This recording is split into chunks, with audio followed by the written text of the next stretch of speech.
विषय kitchen garden विषय समय धारणा से परिचय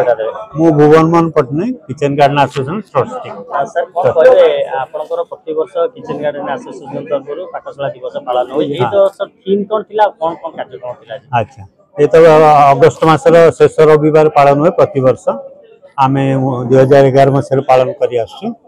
वर्ष थीम हूँ organic way of life and city farming माने केमिति आमे गोटे कौन जैविक उपाय आम जीविका जीवन करवा आउ सिटी फार्म केमती करहब तेणु खाइबा ये से बेसी कराई निजे फसल कर ऑर्गेनिक वे जैविक उपाय कर निजे किचन गार्डन कहले साधारण लोक के बुझी पारती ना शहरी लोक शब्दटा भल लगे जे छात उपरे गोटे घर जी करिया आवश्यक आपण गोटे छात उपरे रही ऑर्गेनिक फार्म करी आपण आराम से परिवार चलई परिबे परिया किनिया दरकार नहीं। किचन गार्डन टा इंग्रजी रे कष्ट लगुची किंतु हमर बाड़ी रे जहा सब होउतला सेटा ही किचन गार्डन हमर बाड़ी रे मां माने ये मान जो घरे सब सागटे बुन देली ये कर देले से ये जो छोट छोट फसल करके घर चलई दउथिले सेटा ही किचन गार्डन ये शहर को आसिला आ बारी नाही तेणु छात बारी जगह ना छात ऊपर आम जाके साधारण परिवार से चारिटी परिवार माने 4 जण केते स्क्वायर फुट जगह भितर गोटे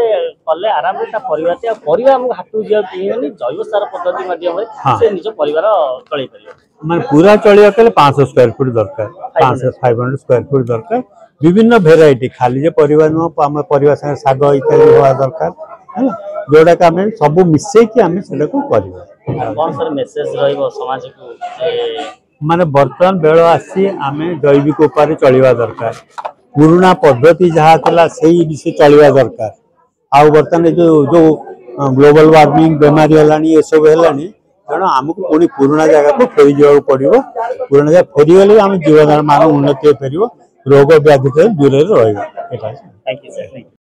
नंदी जो पाकशाला बगीचा संघ जन ट्रस्टी मुझे भी जड़े पाकशाला बगीचा पाकशाला दिवस पालन होची जोटा सबले कह जाउची जे आमे जमी रे चाष न करी छात उपरे चाष निजर चलिबा पई पनीपरिया लगेबा आ जैविक प्रणाली रे करबा जेते वेस्टेज परिया चोपा जहा होची ताहा ताकू नै कि हम पेस्टिसाइड सार करी करबा ये केते दूर सारे हबो प्रकृत घटनाटा सेया नुहे जमी रे चाष करिया को इथरे मना नाही आमे तले शहर रो जो माने रहउचे शहरी चाषी बोले आमे ताकू कहि परिबा मुख्यतः से माने हेले गृहिणी तांको बजार रू परिबा किणी विष खाइबा अपेक्षा निज परिबा निजे छात उपरे चाष करंतु बा जदि पाकशाला बगीचा छोटिया जगहटे अछि सेठी भी करंतु आउ निजे खाइकरी सुस्थ रहंतु एटा होछि हमर उद्देश्य आउ जमी रे जोडी चाष करा जाउछि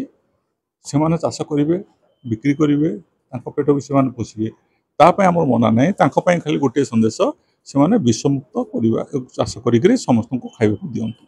सर सार कथा जी जीवा देखछन जे जन्ही चोपा हो प्रत्येक जिनसर पनीपरियार चोपा को आम सार करिकरी व्यवहार करछन जैव प्रणाली रे गोटे परिवार छात उपरे आराम रे तार परिवार पनीपरिया चाष कर चलै पारि आराम रे करि परिबो काहे कि हमर पाकशाला भितरु रोषेशाला भितरु जतिकी परिवार चोपा इत्यादि बाहर सेतक किसी कम नुहे आम जदि प्रकृत ताकू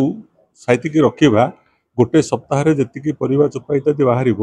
सी आमर सप्ताह छात उपरे 100 वर्ग मीटर हो वर्ग फुट हो कि 200 वर्ग फुट हो जी गछ लगे ता मूल खत देवाई यथेष्ट आम कौन जिनिस नष्ट करवा ना विषमुक्त चाष करवा विशेषकर आम हाइब्रिड पचर न गोड़े जो गुड़िक पेटू विहन ताक पचर न गोड़े पैसा अधिका खर्च नक देशी विहन रे आम चाष करवा निज विहन निजे साइतिक रखा और विषमुक्त खाद्य खाई सुस्थ रहा यहाँ हूँ समस्त वार्ता। Thank you sir.